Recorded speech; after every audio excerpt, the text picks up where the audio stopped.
What is going on, guys? Dippin Diesel back. Before we start this video, I want to mention to you guys that I do have some merch for sale. This is one of the designs that I'm wearing right now that's on the website, link down below.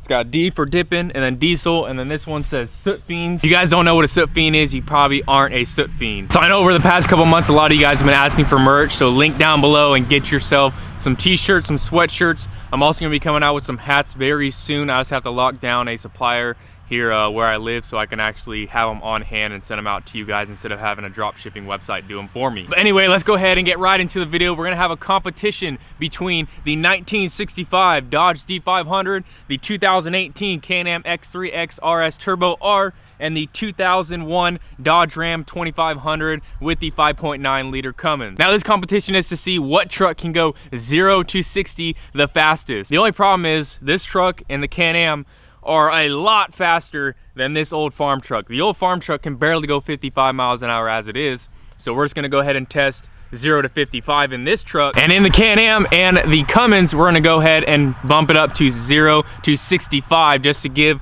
the old farm truck a little bit of a chance. And there's also some other things that we're gonna do to give the old farm truck a little bit of a fighting chance. Now, since this Can-Am only weighs 1,500 pounds and it has 172 horsepower and it is turboed, we're gonna go ahead and take this out of sport mode and put it in eco mode. If you guys have ever driven a Can-Am X3 when it's in eco mode, it's slower than hell, man. I never have this thing in eco mode unless I'm running out of fuel. If I have 1 bar of fuel left, I'll flip it down into eco mode so it doesn't waste as much gas. But for this challenge, we're gonna go ahead and throw it out of sport mode and put it in eco mode to kind of level the playing field. Now with the Cummins, unfortunately, I can't take out the injectors, I can't take out the turbo. All the performance mods that I have on this truck are gonna stay, but the only thing that we're gonna change on this truck is we are gonna turn the programmer off. If you guys have ever driven a truck without a programmer or a tune, they're not that quick. I'm gonna tell you right now, this truck, the 0 to 65 is gonna be probably over 10 seconds because this truck is not lively when that programmer is off. With this old farm truck, there's nothing really we can do to it to, make it faster to compete with the Can-Am and the Cummins. But we do have a performance intake manifold from Edelbrock and also an Edelbrock 650 CFM carburetor that we put on this thing. And it's definitely a lot faster than what it was stock. The only way to give it somewhat of a fighting chance is to put that Can-Am in eco mode and turn the programmer off on the Cummins. So without further ado, let's go ahead and do the old farm truck first.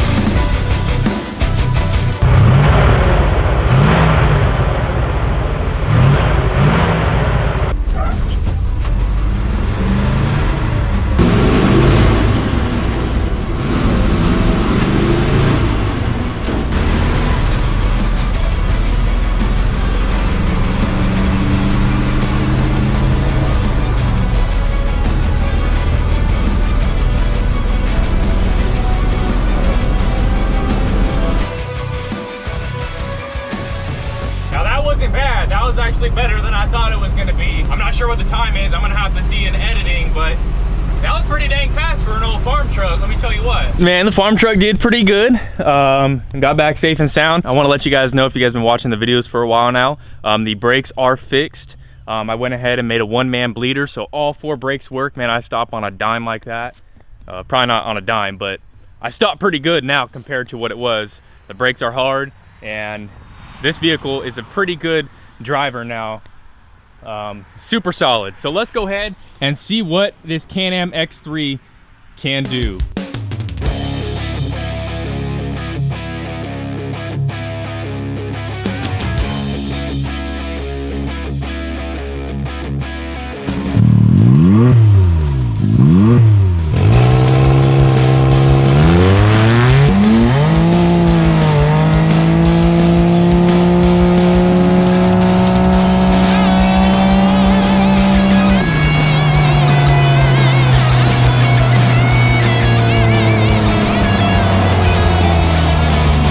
Man, I was pretty surprised how slow this eco mode actually is compared to sport mode. So that was eco mode in the Can-Am. Let's go back to the house, hop in the Cummins, and see what she will do. Although that Can-Am did lay some rubber down, I was kind of disappointed on how fast it goes, because usually in sport mode and in 4-wheel drive, man, that thing can get up and go 0 to 60 in like less than 5 seconds.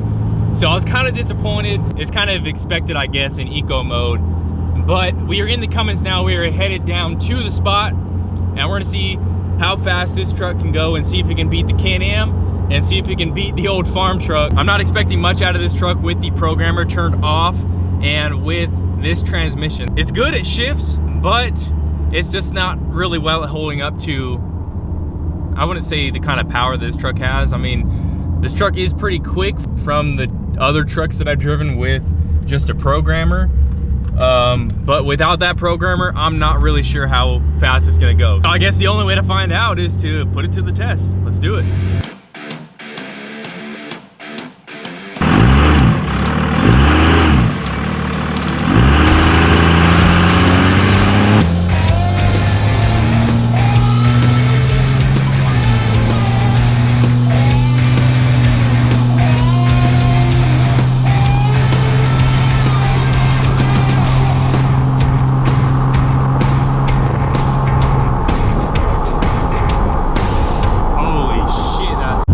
Guys, what did I tell you? This truck is so slow without that programmer.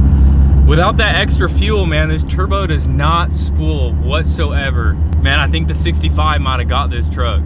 The 65 might have upset the Cummins, man. I'm not even joking either, man. My foot was all the way to the floor. This transmission doesn't really hold power that well, and without that programmer, man, dude, I think that 65 actually took this truck. Maybe not, I don't know, man. It was kind of at the same spot where the 65 was when I hit 55 miles an hour and the Cummins hit 65. Dude, it's gonna be close, definitely for sure, between the Cummins and the 1965 farm truck. I can already tell you right now that the X3 took both of these vehicles, the farm truck and this Cummins, but man, it's gonna be close between the Cummins and the old farm truck, dude. I'm gonna have to look at that footage and see who won, man. Yeah, it's gonna be close for second place. All right, guys, I'm checking the footage right now. We'll start with the X3 because that's gonna be the fastest one, I can already tell you right now. Man, dude, I'm kind of upset that the Cummins wasn't faster. I already knew it wasn't gonna be fast without that programmer, but man, did I not think it was gonna be that slow. All right, guys, I got the time code for the Can-Am. It is in eco mode, 0 to 60.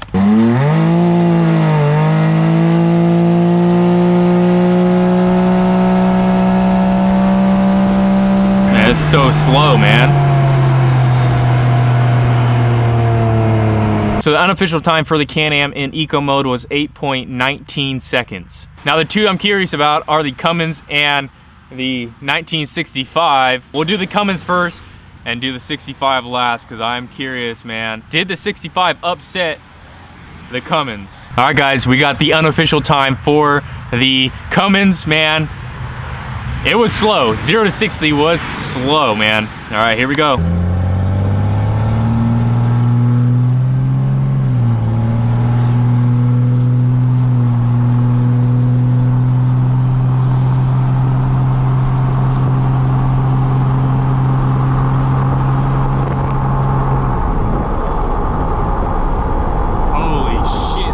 Dude, why is my truck so slow? Unofficial time for the Cummins was 16.27 seconds. Without that programmer, man, that turbo will not spool and that truck is so slow. Let's see if the old 65 did an upset. All right, the unofficial time for the 1965.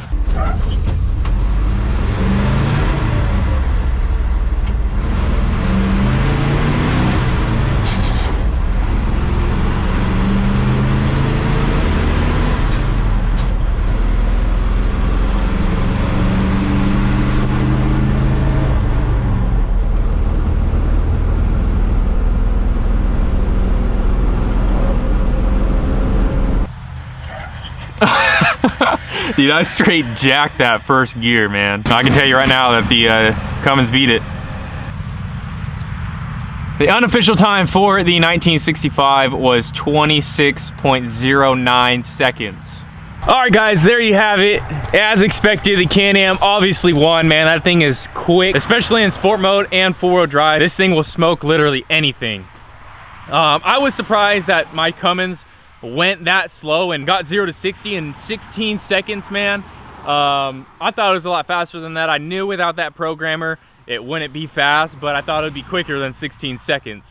And with the 1965, I was sure that the 1965 beat the old Cummins. It just felt like they got to the same spot at 60 miles an hour, or 55 for this and 65 miles an hour for the Cummins. But it just felt like they got at the same time, so I was kind of like, dude, did the 65 upset the Cummins? But no, it was actually 10 seconds slower than the Cummins, and it was 18 seconds slower than the Can-Am, and the Cummins was 8 seconds slower than the Can-Am. So there you have it. First place goes to the Can-Am X3. This thing is an absolute beast. Second place goes to the 2001 Dodge Ram 2500. And third place, sadly, goes to the 1965 farm truck. So if you guys want to see more versus videos, say Cummins versus X3 towing challenge or something, or farm truck versus X3 burnout no, I was kidding. Neither one can do a burnout. This one will get defueled, and then that one just doesn't have enough power. I actually did leave a little skid mark on the road in 1965. When I first took off, it just, you know, did a little. If you guys want to see any other verses, leave your suggestions down below, and maybe I'll make a video about that. So thank you guys for watching. Stay tuned for more videos. Hopefully you guys enjoyed. Check out the merch link down below, and we'll see you in the next one. Dippin' Diesel, out.